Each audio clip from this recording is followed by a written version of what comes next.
Hello class 9 students, this is your biology teacher Agrima Rawat. So we have been doing chapter number 14 natural resources. In this we have been talking about the effects of the air pollution. क्या क्या असर होते हैं air pollution के. The first thing we have talked about in the previous video was the acid rain. Now we are going to talk about the second thing, that is the ozone layer depletion. Ozone layer depletion. First of all we should be knowing what is ozone layer. Ozone layer होती क्या है. हमारी अर्थ यहाँ picture में आपको दिख रहा है, this is our earth.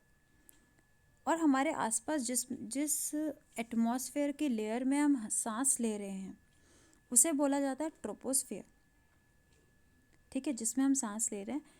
Troposphere से ऊपर आपकी 11 to 50 किलोमीटर के बीच में एक दूसरी लेयर होती है एटमॉस्फेयर की, जिसे हम बोलते हैं स्ट्रेटोस्फेयर. ओके, इसी स्ट्रेटोस्फेयर में एक ओजोन लेयर प्रेजेंट है. ये ओजोन लेयर क्या है? ओजोन है क्या? Ozone is O3. ठीक है, O3 ये ओजोन होती है.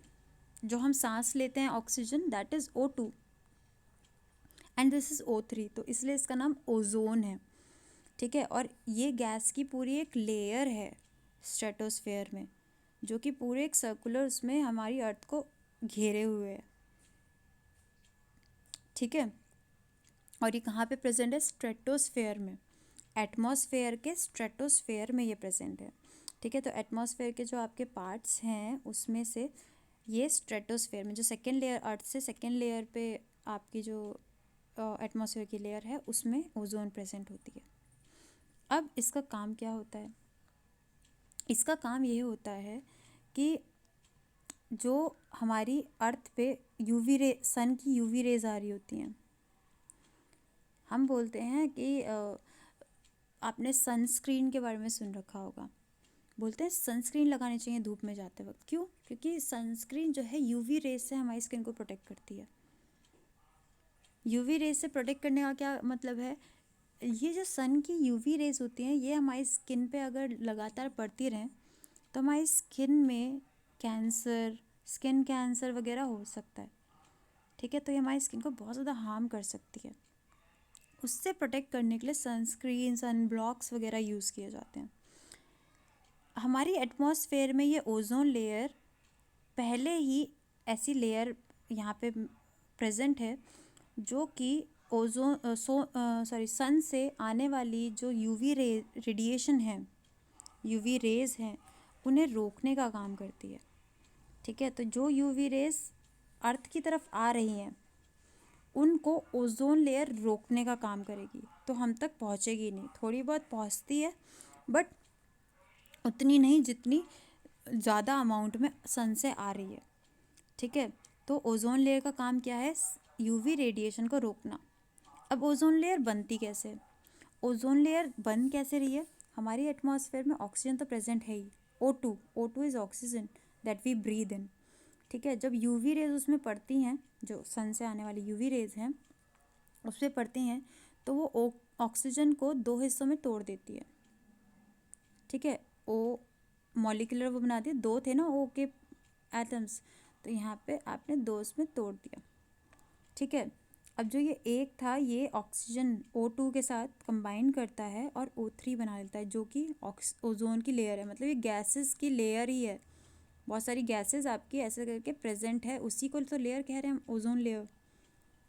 ठीक है, तो ये यूवी रेज जो सन से आ रही हैं इन्हीं को ओजोन जो है रोक रही है. ठीक है, और कैसे रोक रही है? अपनी फॉर्मेशन करवा करवा के.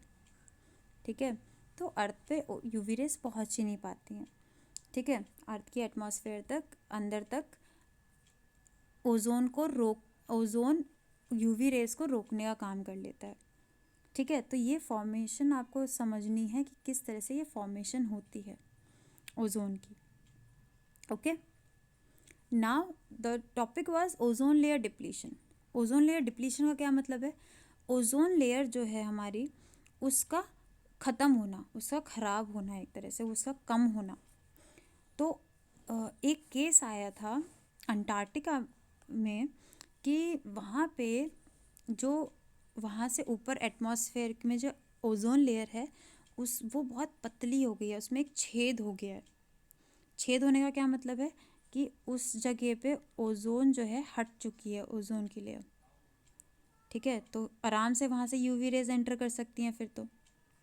ठीक है, तो ये ओजोन का डिप्लीशन कैसे होता है, क्या क्या ऐसा हो रहा है कि ओजोन की जो लेयर है वो कम होती जा रही है। हो क्या रहा है कि ह्यूमंस एक्टिविटी की वजह से जो हम काम कर रहे हैं, एयर पॉल्यूशन बहुत ज़्यादा होता है, कुछ हार्मफुल केमिकल्स हमारे एटमॉस्फेयर में पहुंच जाते हैं, जैसे कि क्लोरोफ्लोरोकार्बन, जिन्हें हम शॉर्ट में CFCs कहते हैं। जो हम रेफ्रिजरेटर्स वगैरह यूज़ करते हैं, जो हमारे फ्रिज वगैरह होते हैं, उनमें कूलेंट्स की तरह काम करने के लिए CFCs को यूज़ किया जाता है। एयर कंडीशनर्स जो होते हैं उनमें भी CFCs यूज़ होते हैं। डिओड्रेंट्स हैं हमारे जो हम स्प्रे करते हैं अपनी बॉडी ऑर्डर को रोकने के लिए, उनमें भी CFCs वगैरह थोड़े अमाउंट में प्रेजेंट होते हैं। ये सब गैसेस ही हैं और गैसेस हमेशा ऊपर की तरफ उठती हैं, और ऊपर से उठते उठते ये ट्रोपोस्फेयर में तो हम ही रह रहे हैं, ये उठते उठते ओजोन लेयर तक पहुंचती है, और ओजोन लेयर में पहुंचने के बाद ये ओजोन की लेयर को ख़त्म करने लगती है। ठीक है, ओजोन की लेयर को ख़त्म करने लगती हैं। तो होता क्या है, जो O3 है, ठीक है, O3 जो आपकी ओजोन है उसमें CFC ने रिएक्शन किया। ठीक है, CFC ने रिएक्शन किया और उसे O2 और O में दोबारा से तोड़ दिया। ठीक है, तो CFC ओजोन को तोड़ने का काम कर रही है। यूवी रेज ओजोन को बना रही थी, CFC उसे तोड़ रही है। ठीक है, इस तरीके से ये उस जगह से वो गैस हटने लगती है, तो आपको एक छेद दिखाई देने लगता है। ठीक है, ये होल दिखाई दे रहा है ना, इसी को ओजोन होल, और इसी को, इस फिनोमिना को ओजोन लेयर डिप्लीशन कहते हैं। ठीक है, ये हमारी जैसे होने वाले पॉल्यूशन की वजह से ही हो रहा है कि ओजोन की लेयर पतली होती जा रही है। ठीक है, तो ये क्लोरोफ्लोरोकार्बन्स बहुत ज़्यादा मेन एक रीज़न हैं जो कि आपके ओजोन लेयर की डिप्लीशन में काम कर रहे हैं। अंटार्कटिका के अलावा बहुत और जगह भी हैं जहाँ पे ये ओजोन लेयर डिप्लीशन देखा गया है, जैसे कि ऑस्ट्रेलिया में देखा गया था। कुछ टाइम पहले अंटार्कटिका से ये न्यूज़ आई थी कि वहाँ पे जो ओजोन लेयर है वो, उसका जो होल है वो थोड़ा बंद होने लग गया है। तो ह्यूमंस ने कुछ ऐसे वर्क किए कि वहाँ पे CFCs का जो प्रोडक्शन था उसे, जो यूज़ था CFCs का, उसे कम करके ओजोन की लेयर को दोबारा से बनने में मदद करी, क्योंकि ओजोन लेयर तो बनेगी अपने आप थोड़ा बहुत ना, यूवी रेज तो आ ही रही है, ऑक्सीजन हमारी एटमॉस्फेयर में प्रेजेंट है ही। ठीक है, तो वो अपने आप बन सकती है, बट वो तब बन पाएगी जब हम यहाँ से नीचे से उसे ख़राब नहीं करते जाएं। कहीं ऊपर से बना रहे हैं और नीचे से हम ख़राब करते जा रहे हैं तो वो बनेगी ही नहीं ओजोन के लेयर। ठीक है, तो ओजोन लेयर हमारे लिए बहुत ज़्यादा इम्पॉर्टेंट है, बट हमारे ही कामों की वजह से ये ख़राब होती जा रही है। ठीक है, तो हम इन जिन चीज़ों को हम अवॉइड कर सकते हैं, इनके अगर हम CFCs वगैरह के ऑल्टरनेटिव ढूंढ पाएँ तो हमारे लिए, हमारे ही इन्वायरमेंट के लिए अच्छा रहेगा। Okay, I hope you have understood this. Thank you.